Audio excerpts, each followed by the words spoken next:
from the heart of Dubai, where tomorrow is being built today, to the world. Welcome to the CTO Show with Mehmet. Here, we redefine technology and reimagine possibilities.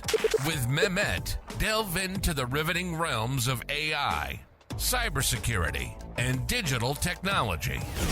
Experience the thrilling highs and lows of startups. Immerse yourself in the spirit of entrepreneurship and witness the future of business innovation being written in real time.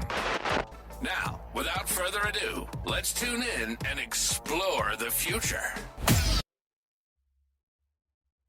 Hello and welcome back to a new episode of the CTO Show with Mehmet. And today I'm very pleased to have with me Tina. She's joining me from Bali actually. Tina, the way I like to start, I don't do any introduction about the guest. I prefer the guest, they introduce themselves. So the floor is yours. Okay. Hello, everybody. My name is Tina. I'm from Germany, but based in Bali, and I run a coaching business and a software business. So, yeah, I've built a 6-figure business organically in my first year. So, if anyone is interested in learning about that, we're probably going to talk about building organic, building an audience organically and selling organically before you spend money on ads. Help people to launch their online courses and coaching programs and service packages.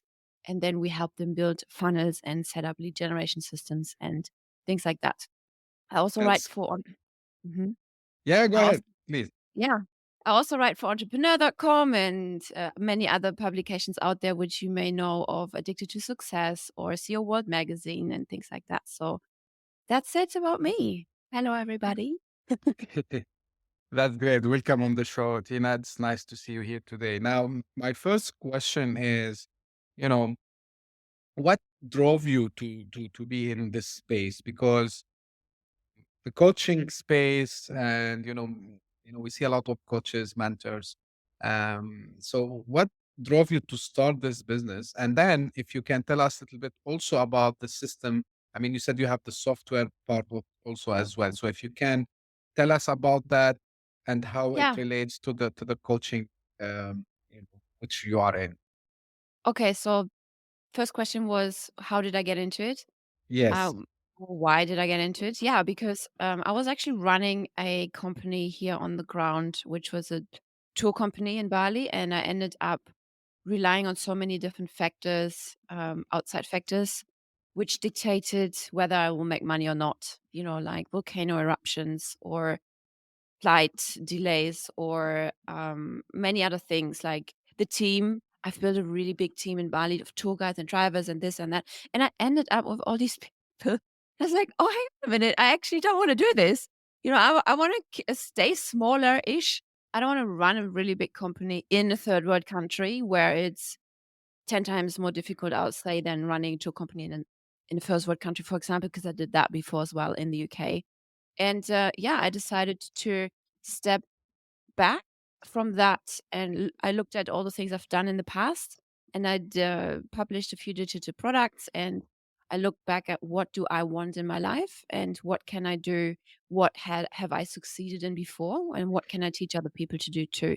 So the location independence was really, really important to me, and that kind of like lifestyle business sort of thing. And that's why I then got back into selling digital products online, because that's all the benefits which it brings with it. I was after my experiences here in Bali. Yeah. Yeah, that's great. So now, Tina, we know like when you start any business, whether it's in tech or any other thing or digital products, you're experienced in it as well.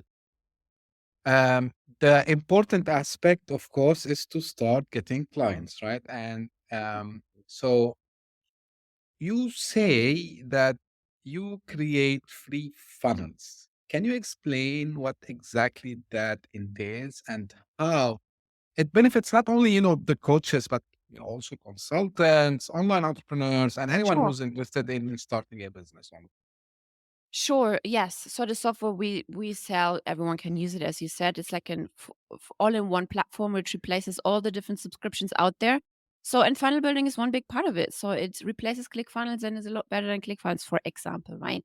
And yes, getting clients is obviously very important step in your business. Otherwise, you don't really have a business, right? So the way I teach this is to sell your products before you create them in the first place, specifically when it comes to online courses, because yeah, you don't need to put in the effort of weeks and months of creating products nobody has bought from you before. So I teach people how to sell those beforehand, and we use funnels to do that.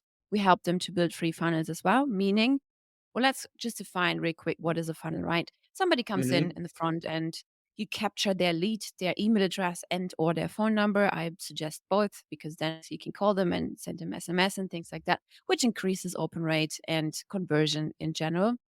So you just really build your email list with a freebie funnel, for example. Then in the back end, you nurture them.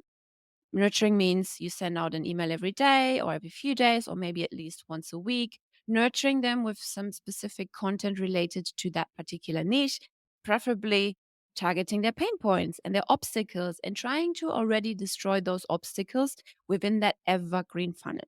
By evergreen funnel, I mean this email sequence goes out all the time. It's not there's no expiration date on it like, hey, this is a Christmas promotion and it ends after Christmas, right? This is like an evergreen, ongoing email sequence. And whenever you're ready to launch, or when, depending on how your sequence goes, really. So either you want to launch and you want to warm up your people for conversion event. This could be anything like that, a masterclass. Then you run it live and you close from there. Or if you want to do it a bit more uh, less emotionally overwhelming, because launches are typically because they go on for like 6, 7, 8 weeks, right? You really got to put all the effort and the energy in you have. So if you don't want to do launches, you can then build up a funnel, a sales call funnel. Like you still send those emails in the backend, which I just mentioned earlier, but the call to Hmm. action is a little bit different, and you get people on the call, depending on the price point as well. Let's say you sell low ticket. Low ticket is considered anything below $2,000, and high ticket is considered everything above that in our world, in the coaching consulting industry, right? And yeah, if it's above 2000, you got to put some FaceTime in and speak to the people over Zoom or over the phone. Then the call to action in the funnel is book a call and you take it from there. So Yeah, yeah, back to the, yeah. that's a great explanation, I would say.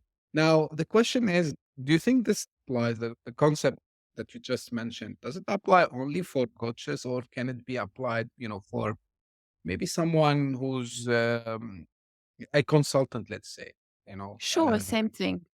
Same Yeah. thing. Same thing for consultants, for people who provide done for you services. This kind of funnel or this kind of like strategy works for everyone really who is selling anything online, because price point is the same, the way you handle people is the same, right? So it doesn't matter if you label yourself as a course creator or coach or a consultant or a done for you service provider or a service provider, doesn't matter. Yeah.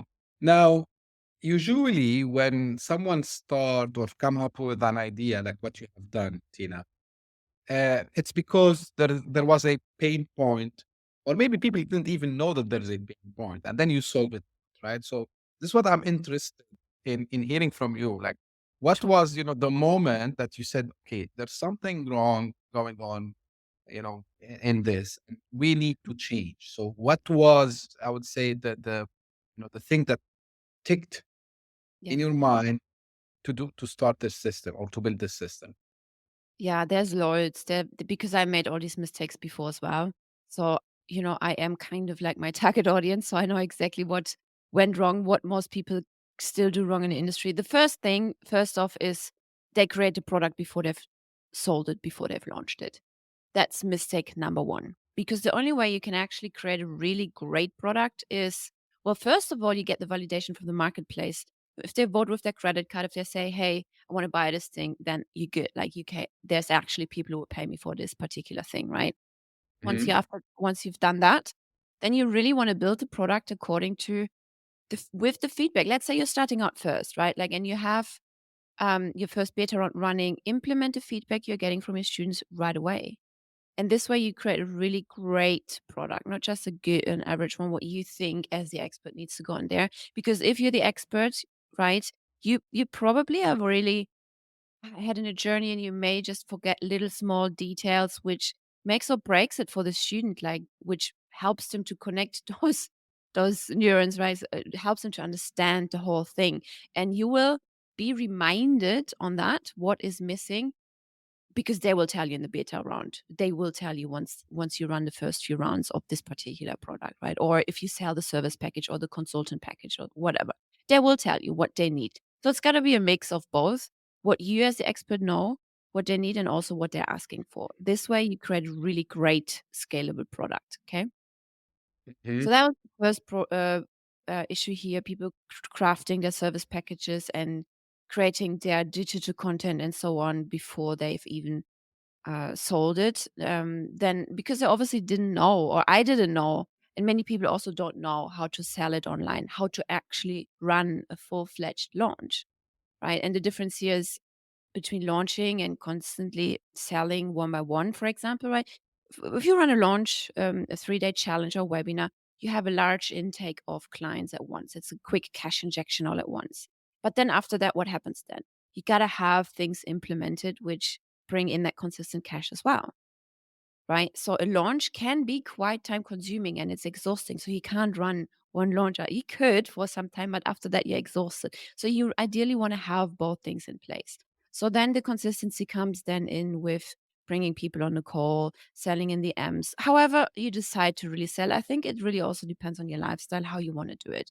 Do you want to take sales calls, or are you maybe a busy father or a busy mom who also looks after their children simultaneously and you don't want to take calls, then maybe lower your price and just sell over the M's, things like that. Back to the question, the main first point is not really nailing down the messaging, and then also creating the product before they've sold it, and then creating it, the wrong way. People wouldn't benefit as much from it as if they would create it with them together, with their feedback together. Yeah. So, yeah, you want to say something? Oh, there's loads of more problems I can mention, but that's really when they start. If you want me to dive into a specific problem in a specific, uh, you know, space in the journey where they're at, I can do that. Yeah. Just quick note from my side, and the reason I ask you this question, because on the show, what I try to do is, although like it's a CTO show, but again, it's regarding the entrepreneurship and startups. Okay. And I wanted to, and you highlighted it very well, the pain points or the problem that you spotted. So you decided to start this business, which is fantastic. Now, let's little bit deep dive if you want to say, but I will ask it in a different. So, what do you see the critical, elements of successful online course Yeah. launching? What are the main, I would say, challenges? Tech, the back end, or the back end. People, just most people don't have a back end funnel set up. I don't see you. Yeah, yeah, yeah. Yeah, sorry. Yeah, that's fine. Okay. Yeah, no worries. Okay. Um, yeah, so people don't have an evergreen backend funnel set up. The backend side is just missing. Here's some numbers for you guys to understand. So if people come in the front end to you, 50% of those people will buy and 50% will never buy. Let's focus on the 50% which will buy. 15 are ready to buy right now. 85% of those people will buy in the next 60 or 90 days or later. So here's the problem. If you don't have this nurturing sequence set up, for example, you've just wasted so much resources, time, money, and effort to build that list to get those leads in. But then they're getting called immediately again because you don't have any nurture sequence set up in the back end. So you could have made 85% more money, but right now you just got the 15% of the people who are ready right now, and you just let the 85% go. That's Hmm, one of the other main issues I see over and over and over again in the industry. People just don't have that set up. okay. Many people just don't understand these numbers and they think, oh, because they didn't buy now, well, let's focus on generating more leads. Well, that doesn't mean the leads you have now are never going to buy. Just implement, really implement these nurture sequences and things so that you can benefit from it later on too. Hmm. This is also like enlightening, I would say. Now, one other thing I want to ask you, like you mentioned putting a goal, right? So, and this is it was a coincidence, maybe seen maybe a tweet today earlier in the morning. mentioning about, defining a goal for yourself, right?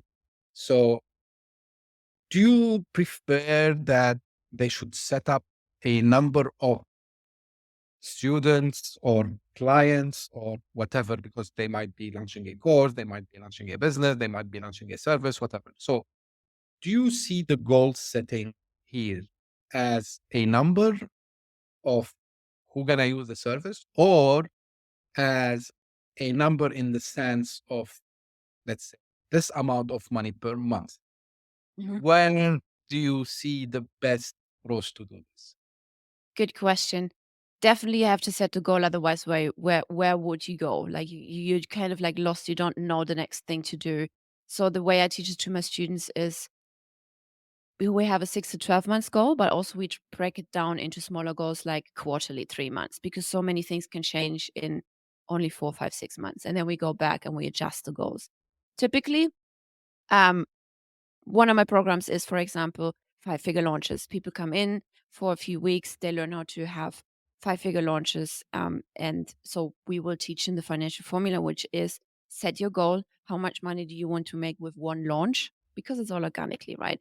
If you master it once organically, you can go 10x and then just add paid ads to the mix and make it really big, right? So yeah, how much money do you want to make and how many people do you want to impact? So financial goal and impact goal. Okay. Depending on your depending on your price point of your consulting package or service package or course, whatever it is that you're selling, you can sell anything in the back of a launch, right? You can just make the easy math. Okay, conversion rate is between 2 and 5% in challenges or webinars, right? And then calculate from there how many conversions do you need and how big does my email list to be needs to be in order to hit that 5-figure launch, right?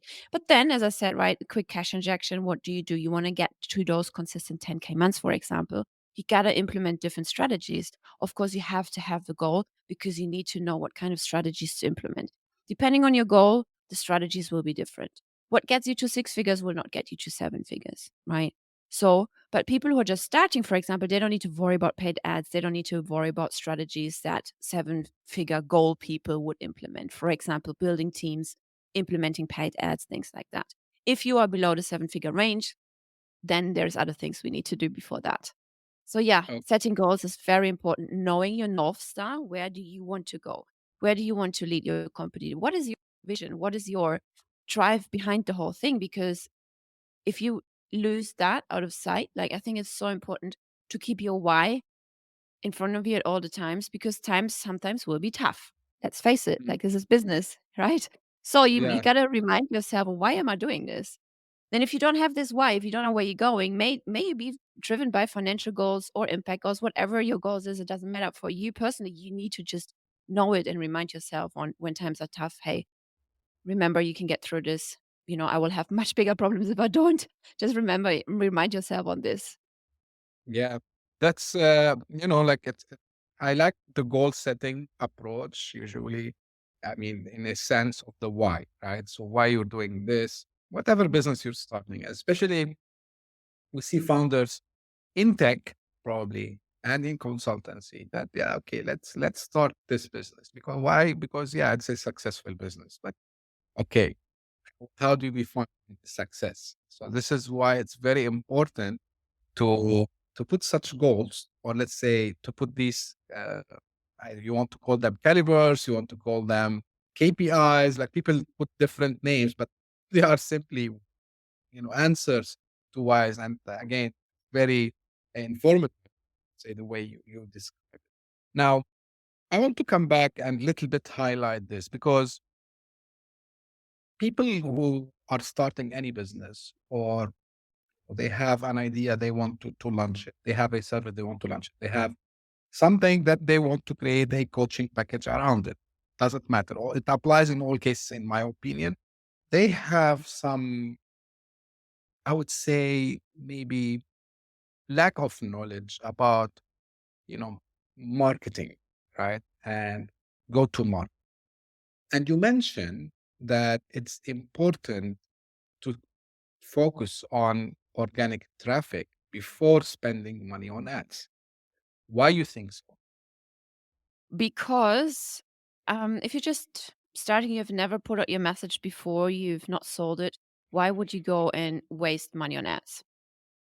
Because Facebook, YouTube, whatever platform you could spend money on ads, acts like a black hole first. Like they go out and they test it as well. Does it work? Doesn't it work? Right? If you put out posts and your messaging on social media organically and it doesn't work, it doesn't matter, right? Mhm. So why not test it out before? Because before you hit 10K months, all of these foundational things are not set in place. Your messaging is not right. You're not talking to your ideal customer avatar specifically. Who even is your ideal customer avatar, right? I see people in the industry running ads to their Instagram accounts to just build followers without even having set up an opt-in link on their Instagram account. Then you see the website and they speak to all sorts of different people offering all sorts of different things and they wonder why nobody's buying. Well, because everyone is confused looking at your messaging because you try to speak to everyone. If you speak to everyone, you speak to no one, unfortunately. But people will buy from you if they feel like you understand their problem the best. People will Mhm. not buy from the person who has the better product. That's the very interesting thing.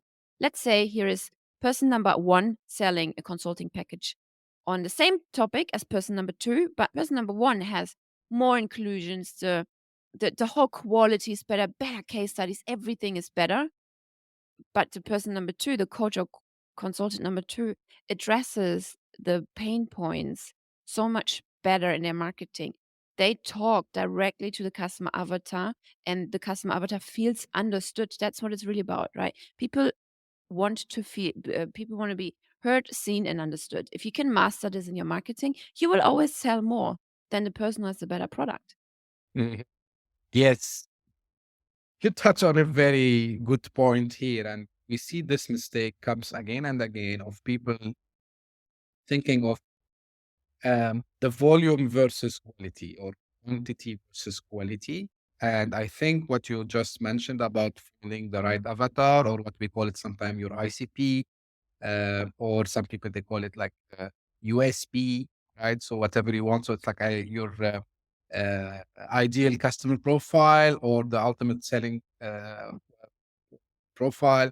So all these are important in my opinion. And we see, and by the way, funny enough, this happens across the board. Like it applies Mhm. to not only what you do, Tina, like, I mean, you focus on consultants and coaches, but it happens also with other founders who go with a B2C product or they go with a B2B product. And because they think that, oh yeah, I'm doing something cool, so people would be interested to talk to me, which is not the case. We see it this again and again. Now, shifting gears a little bit, um, you mentioned when you introduced yourself that you've been like kind of nomad, I would say. So I'm interested to ask your opinion about, this movement that we started to see. It's not something new. It started a couple of years back, maybe more than 10 years. Now we are seeing more and more people, they are aiming to become solopreneurs. They want to do Sure. this one man business. Tell me more Mhm. about that and your experience and what you would tell somebody who is maybe thinking or she's thinking of. Sure. I think there's two sides to this thing. It's like maybe yes, solopreneur, but also the location independent freedom, right?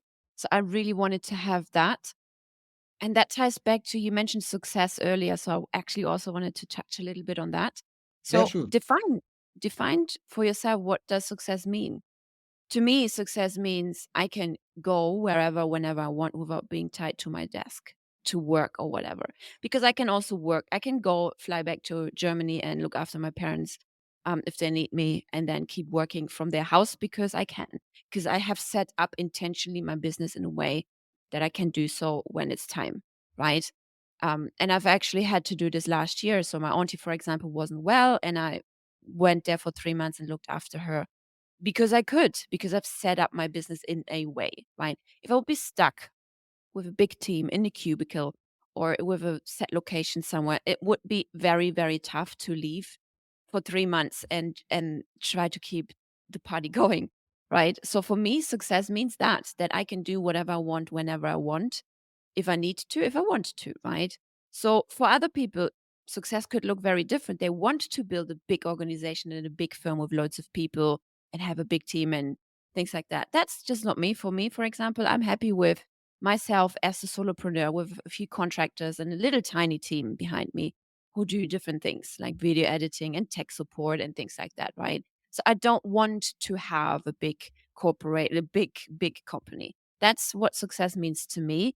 And I think in the nomad, specifically after COVID, though, like many people before, it was like, oh my God, you're doing this thing. How are you going to do it? But I think since COVID hit and so many people needed to work from home, it's a bit more normalized. And now they're like, that was actually pretty cool. I just want to keep doing that. Like it's a bit more accepted and a bit more normalized after the COVID period that people just can work from anywhere and it's actually more cost efficient for loads of companies as well or for themselves too.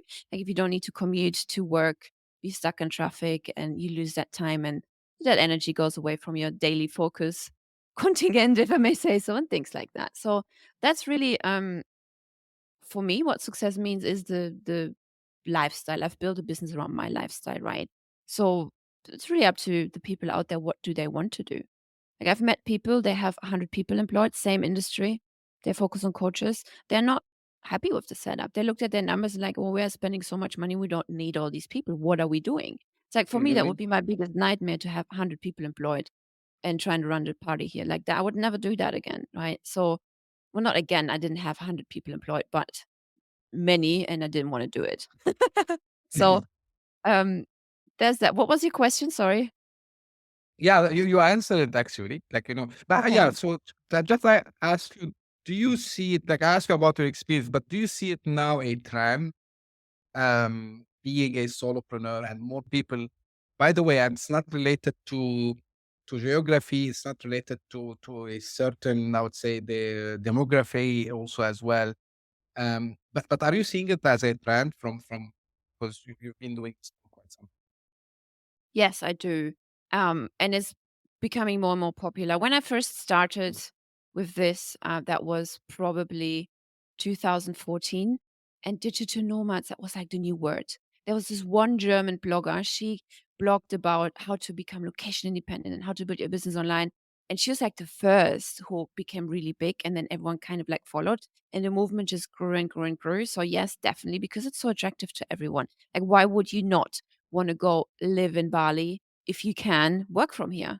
Like, why would you sit in Germany in the winter, feel cold, your bones are already hurting because it's so cold.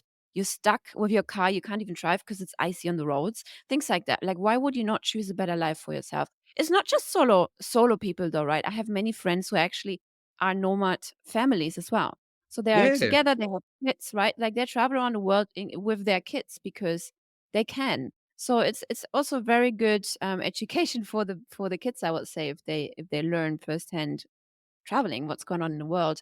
So yes, definitely the movement is growing a lot bigger and it's becoming a little bit too saturated in my opinion because all I hear is this. And I'm living in a hot spot currently. Like, we met in Dubai, but I'm currently based in Bali. So Dubai is very different to Bali, right? Like Dubai is a bit loads of more serious people versus in Bali it's a lot more people really focused on this kind of lifestyle. They want to go surf while making their money on the side, things like mhm, that. So I'm kind of like living in a hot spot in the village of in the capital of coaches, really. In the capital of nomads, that's what they call it. There's even a cafe down the road, it's called Cafe Coach. So, okay. it's like this 2 years old, I think, that cafe. So it's more and more just really businesses are being built around targeted towards nomads. Co-working spaces left and right, you can see them everywhere.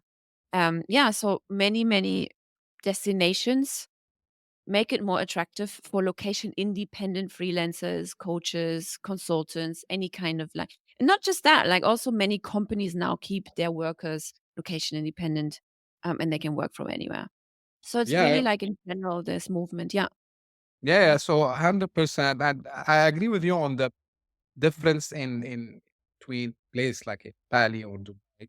But the thing that I can tell, that yeah, maybe someone go to Bali because they like surfing and all this stuff. But maybe someone who comes to Dubai again, they want to be this, have this independence, I would say, but they like the lifestyle which is over here. So Someone might go to, it's not famous, it's not like popular like before because there are a lot of, discussions about what's happening there. But like Lisbon was one of the hotspots as well. Multiple places. I think there are a lot of cities and towns in Latin America also as well where people like to go. The thing that if I can put my 2 cents here, is the reason we see people doing it more because corporate uh, messed up, I would say. And they messed up because people started, especially after COVID and, you know, what is now so-called recession also, people figure out that, oh my God, the company that I thought I'm, gonna retire from, you know, I discovered that I'm just a number in their Excel sheet, right? Yeah. And, the first small hiccup that happens, the small, breaking news, which might be true, might not be true, comes up and you see these companies, and we saw it in COVID, by the way, when there were like layoffs, while some people were hiring, like Amazon's, and then the, e-commerce business boom, but in some other business, there were like layoffs because they Yeah. thought that everything stopped, but it didn't happen.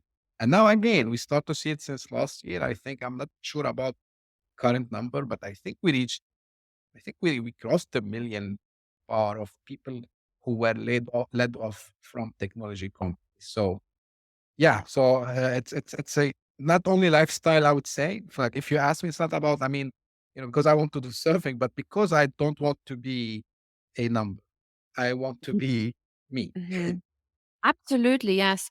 That's the actually overall message of my entire this is the overall message why I do what I do, independence, right? Helping people to be more independent, not just on location, but also like this. Like if you have a job somewhere and that's like your only source of income and you're taking care of a family, for example, then why the heck do you not have a backup? Seriously, like please work on a backup. Like you don't have to build $1 million coaching or consulting business until tomorrow, but you can start on the side and build something really nice, which you can rely on whenever your boss says, see you later. Right. Yeah, I don't understand this kind of thinking because now hopefully more people wake up, but please, people out there, wake up more because, as you just said, you're just a number yeah. on an Excel sheet, right? What are you And going to just do? one more thing I want to add. I'm not against like companies. If you can keep this culture, and I think we will see also this movement of having like small companies, which are like maybe not more than 10, maybe 20 people, which they can be like really friends and family kind of environment. Maybe these guys will survive. I mean, people would love, because at the end of the day, we are social creatures. We need to interact Sure. with other people. We need to have colleagues. Yeah, but I think this big enterprise corporate thing, of course, they would still exist because you have the Googles, Microsoft, all these guys. Of course, these companies will still exist, but we will see more solopreneurs and we will see like group of entrepreneurs, let's call them now like this, hanging out together. So this is my own Sure. thing. Absolutely.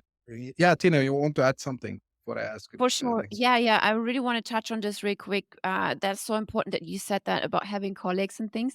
That's a very big discussion in my community where more people are like me, like solopreneurs working from home or having a tiny team and not seeing them because they're all remote, working remote. It definitely is tough at times. Like you by yourself.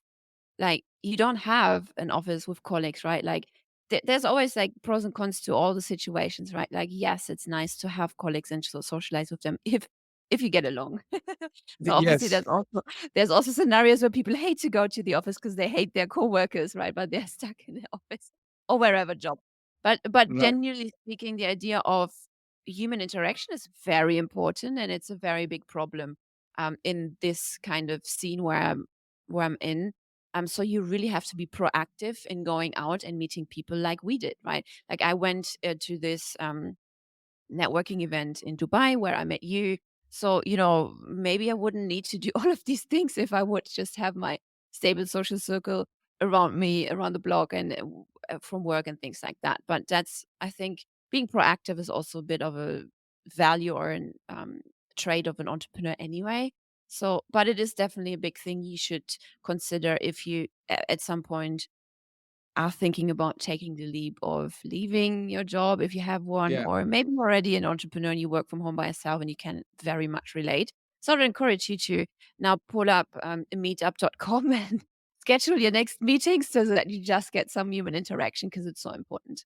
It can feel Yeah, lonely sometimes, for sure. 100%, 100%. And all you can do something which I did, you find a buddy, right? And this buddy is like you, and then you sit together and then you start to brainstorm. You do all this stuff. Right. So Yeah. yeah, Tina, as we come to close to the end, anything you wish I asked you, and how do you answer? I mean, I could talk with you for hours about all of these topics. So, I don't know. I think it was a quite good conversation. Thank you so much for having me. I hope it was useful for your listeners. And I don't know if they have any questions. Wherever you're going to post this, just pop them in the chat below, I would say, and Yes. we can. Where they can find more about you? Because again, I put this in this where they can find Okay. more. I probably send you a link. Where's all my links? But Tina Dahmen, my name.com, or coachmarketinghub.com, I or will put it. my channels, my YouTube channels and things like that. You put it there. If anyone is interested in talking about any of that stuff, you can hit me up. Okay, great. I will make sure of that. And thank you very much for being with me today, Tina. I really appreciate the time. I know like you have a very tight schedule over there. And as Tina mentioned, if you have a question for her or for me, you can always reach out. And this is the way actually I end every episode. If you have question, feedback, good or bad, I don't mind. I like the bad feedbacks, by the way. So hit me with them and let's discuss. You can find me on LinkedIn, where I'm most active. You can find me on Twitter, and you can send me an email also as well.